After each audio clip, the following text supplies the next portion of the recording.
وكل من يعترض على ذلك কাতারে হামলা চালিয়ে ইসরায়েল বিশ্বাসঘাতকতা ও কাপুরুষের পরিচয় দিয়েছে বলে দোহার শীর্ষ সম্মেলনে একমত মুসলিম নেতারা। প্রায় ৬০ দেশের রুদ্ধদ্বার বৈঠক শেষে সোমবার যৌথ সংবাদ সম্মেলনে আসেন উপসাগরীয় নেতারা। ইসরায়েলের লাগাম টেনে ধরতে যুক্তরাষ্ট্রকে ব্যবস্থা নেওয়ার আহ্বান উপসাগরীয় সহযোগিতা কাউন্সিল জিসিসির মহাসচিবের। ইসরায়েল প্রত্যক্ষ ও পরোক্ষভাবে যুক্তরাষ্ট্রের দ্বারা প্রভাবিত, কিন্তু যুক্তরাষ্ট্র আমাদের কৌশলগত মিত্র।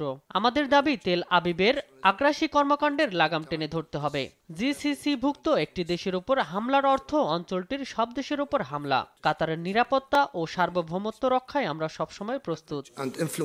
আমি বুঝি নির্মাণের শিল্প, সালাম স্টিল বোঝে ডিউরেবিলিটি। সালাম স্টিল, মোস্ট ডিউরেবল স্টিল। যৌথ সংবাদ সম্মেলনে ইসরায়েলকে এক হাত নেয় কাতার।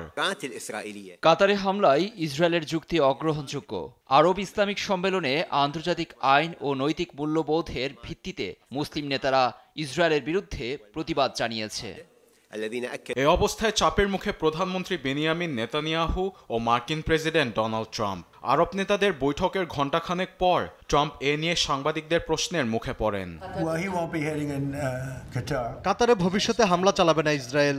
কাতার আমাদের খুব ভালো বন্ধু রাষ্ট্র, যা সবারই জানা। ভবিষ্যতে দোহায় হামলার কথা মাথায় আনবেন না নেতানিয়াহু। কাতারে হামলার জবাবে আরব ও ইসলামিক সম্মেলন থেকে মুসলিম নেতারা যে হুঁশিয়ারি দিয়েছেন তাতে চাপে আছেন ট্রাম্প নেতানিয়াহু।